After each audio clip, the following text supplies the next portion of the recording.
할렐루야. 새벽 기도를 주님 앞에 올려드리겠습니다. 사랑의 하나님, 저희들에게 새 생명을 허락하여 주시고 또 천국의 7가지 비유를 통하여 하나님 말씀으로 은혜를 허락해 주시니 감사합니다. 깨닫는 은혜 허락하시고 오늘 말씀을 더 깊이 묵상함으로 놀라운 하나님의 말씀의 진리가 또 발견되어지는 역사가 있게 하여 주옵소서. 감사드리며 예수님 이름으로 기도드립니다. 아멘. 오늘 보실 본문 말씀은 마태복음 13장 11절에서 13절 말씀입니다. 마태복음 13장 11절에서 13절 말씀입니다. 대답하여 이르시되 천국의 비밀을 아는 것이 너희에게는 허락되었으나 그들에게는 아니 되었나니 무릇 있는 자는 받아 넉넉하게 되되 없는 자는 그 있는 것도 빼앗기리라. 그러므로 내가 그들에게 비유로 말하는 것은 그들이 보아도 보지 못하며 들어도 듣지 못하며 깨닫지 못함이니라. 오늘 마태복음 13장 그 전체적인 말씀의 그 내용은, 본문 내용은 천국에 대한 7가지 복음의 비유를 설명하고 있습니다. 첫 번째, 씨 뿌리는 자의 비유, 가라지 비유, 또 겨자씨 비유, 누룩에 관한 비유, 감추인 보화에 대한 비유, 값진 진주에 대한 비유, 그물에 대한 비유, 총 7가지로 천국에 대해서 예수님께서 설명을 하고 계십니다. 그 중에 가장 독특한 것은 진주는 고통을 감싸면서 만들어지듯이 천국도 이 땅의 고통 속에서 또 기다림 속에서 인내함 가운데서 자라게 됩니다. 천국은 단순히 죽어서 가는 곳이 아니라 오늘 이 자리에부터, 오늘 이 순간부터 시작되는 하나님의 나라라는 사실입니다.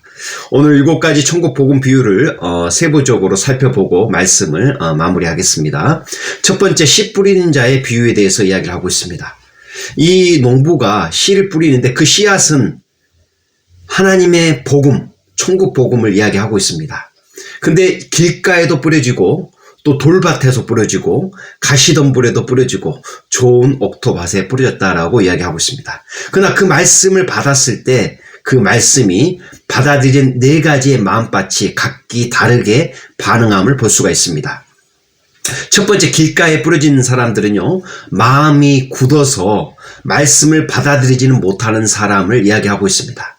또 말씀이 뿌려졌는데 그것을 깨닫지 못하니까 이 악한 자들이 와서 그 말씀을 먹어버리고 뺏어버리는 역할이 돼버리는 거죠. 돌밭에 뿌려졌다라는 것은 일시적으로 그 말씀을 받아 기뻐했지만 뿌리가 얕아서 환란이 오고 시험에 왔을 때 말라 비틀어져 버리고 열매를 맺지 못한다라는 것들을 돌밭에 비유를 하고 있습니다. 세 번째, 가시덤불에 떨어졌다라는 것은요, 세상의 염려와 근심 걱정, 재물에 대한 유혹과 나의 욕심을 통해서 말씀이 막히는 사람, 그 기운이 하나님의 성령의 아름다운 열매를 맺지 못하고 그 기운에 세상의 염려, 근심, 걱정, 재물의 유혹과 자기 욕심에 발이 묶여서 열매를 맺지 못하는 사람들을 이야기하고 있죠. 마지막에 좋은 땅에 옥토밭에 떨어졌다라는 것은 말씀을 듣고 깨달아서 풍성한 열매를 맺는 사람, 바로 천국을 상급으로 유업을 받는 자죠. 현재 나의 신앙의 상태는 어떻습니까? 두 번째로 가라지 비유로 넘어가는데요. 농부가 좋은 씨앗을 뿌렸는데 원수가 가라지와 함께 뿌립니다. 그래서 수확 때까지 자라게 둔 뒤에 추수 때 가라지는 단에 묶어서 불사르고 또 곡식은 곡간에 들여서 보관하는 그런 비유를 이야기하고 있습니다. 예수님께서는 이 알곡과 가라지가 같이 공존하는 것들을 허락하십니다. 잘못해서 알곡을 보호하고 가라지를 뽑아야 되는데 가라지를 뽑지 못하고 알곡을 뽑고 가라지를 보호하는 그런 염려가 있기 때문이죠. 이 농사 전문가들은 쉽게 가라지와 알곡을 분별을 하지만 비전문가들은 쉽게 분별하기 어렵습니다. 그러나 마지막 추석 때에는 확연히 달라집니다. 알곡은 말 그대로 곡식을, 열매를 맺게 되고 가라지는 빈 것으로 그대로 자기의 가라지의 모습을 보여주고 있는 것이죠. 세 번째, 겨자씨 비유로 들어갑니다. 천국은 겨자씨와 같아서 처음에는 아주 작고, 이 씨 중에 이 겨자씨가 가장 작은 것이지만 이게 땅에 심겨지고 또 성장을 하게 되면 나무로 크게 자라고 열매를 맺으면서 그곳에 새가 깃들고 많은 사람들이 휴식할 수 있는 안식처가 되는 것이죠. 이렇게 복음의 영향력은 점차 커져간다라는 의미입니다. 복음이 우리 마음 가운데 심겨지면 풍성한 열매를 맺게 되는 축복을 누릴 수가 있다는 것이죠. 네 번째로 누룩의 비유로 들어가는데요. 이 여자가 밀가루에 누룩을 넣었는데 온 그 밀가루 덩이에 온전히 퍼집니다. 바로 천국의 영향력은 처음에 눈에 띄지는 않지만 확실하게 세상 속에서 퍼져나간다라는 뜻이죠. 복음은 이 사회와 또 내부로부터 사람과 내 자신을 변화시킵니다. 그게 바로 그리스도인의 선한 영향력입니다. 우리가 할 수 있는 작은 일로 천국의 영향력을 퍼뜨릴 수 있는 방법이 무엇인가요? 이 누룩을 통해서 이 천국의 선한 영향력이 믿는 자들로부터 나오기를 바라고 있습니다. 다섯 번째, 감추인 보화 비유입니다. 어떤 사람이 밭에 감추어진 보화를 발견하게 됩니다. 그래서 기뻐하면서 자기가 가진 모든 소유를 다 팔아 그 밭을 사게 되는 거죠. 바로 천국은, 하나님 나라는 그 어떤 것과 비교할 수 없는 소중한 가치가 있다는 사실입니다. 그것을 얻기 위해 내가 가지고 있는 나의 모든 희생을 감수할 만큼 귀중하다라는 뜻이죠. 인생 전부를 걸어도 아깝지 않는 바로 구원의 복음을, 중요성을 이야기하고 있습니다. 여섯 번째로 값진 진주에 대한 비유인데요. 좋은 진주를 찾던 상인이 마침내 아주 값진 진주를 발견하게 됩니다. 그리고 그 가진 것을 다 팔아서 그것을 사게 되는 것이죠. 이 역시 천국의 가치를 강조하는 비유입니다. 진리를 찾던 이가 천국을 발견했을 때 모든 것을 걸고 그것을 취하게 된다라는 메시지입니다.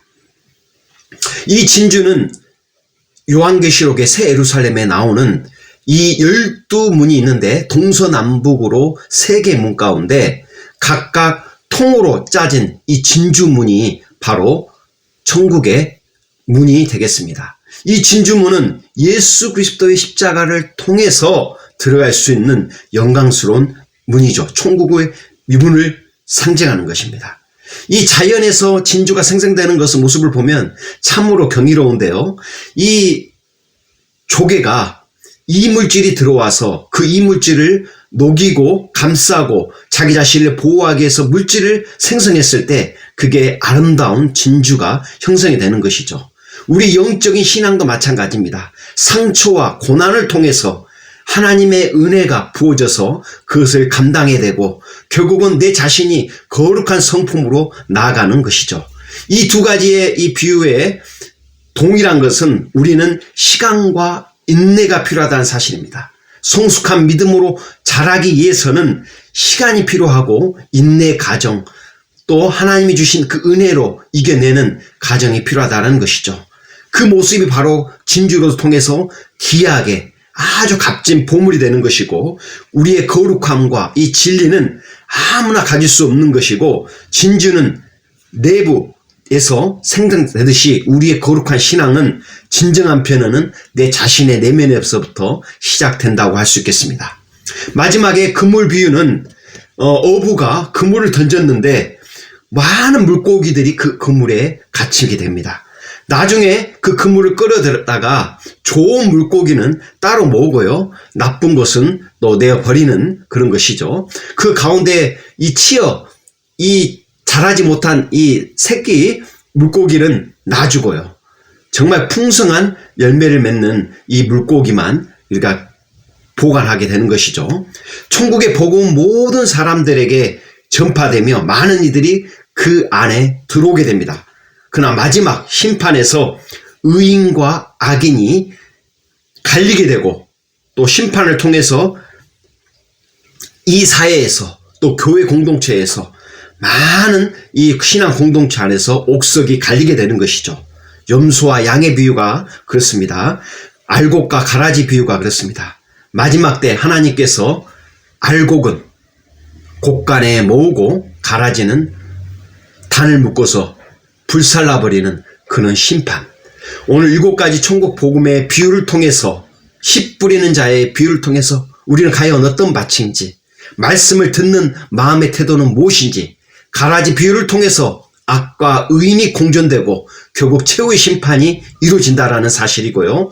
겨자씨 비유를 통해서 작은 시작이 큰 성장을 이뤄가는 이 천국의 확장성을 이야기해주고 있고, 누룩을 통해서 작은 변화지만 조용하지만 확실한 변화를 이끌어가는 이 천국의 영향력, 그리고 감추인 보화를 통해서 천국의 가치와 기쁨을 이길 수 없는 놀라운 믿음의 가치로, 또 값진 진주를 통해서 그 진주를 얻고자 하는 그 상인의 마음, 그리고 희생의 마음, 모든 것을 희생하고 자기의 모든 것을 올인하는 그 영적인 모습, 그물을 통해서 천국 복음의 이 마지막 하나님께서 좋은 물고기가 나쁜 물고기를 분별하신다는 사실들을 우리는 보게 됩니다.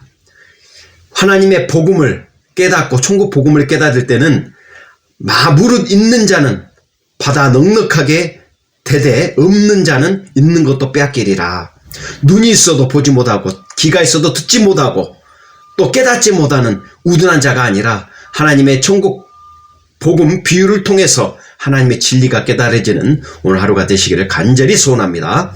할렐루야. 하나님 감사합니다. 저희들에게 천국 복음 비유를 통해서 마태복음 13장을 통해 하나님께서 자세히 저희들의 깨닫는 은혜를 허락해 주시니 감사합니다. 저희 마음의 상태가 어떤지요, 복음을 누리고 하나님께서 허락하신 천국을 누리는 이 땅의 삶이 되기를 원합니다. 이 시간부터 우리는 천국을 누리는 자로, 하나님의 복음에 아버지여 깨어있는 자로 살아가기를 소망하며 오늘 하루도 살아갈 수 있는 새 힘을 공급하여 주시옵소서. 감사드리며 예수님 이름으로 기도드립니다. 아멘.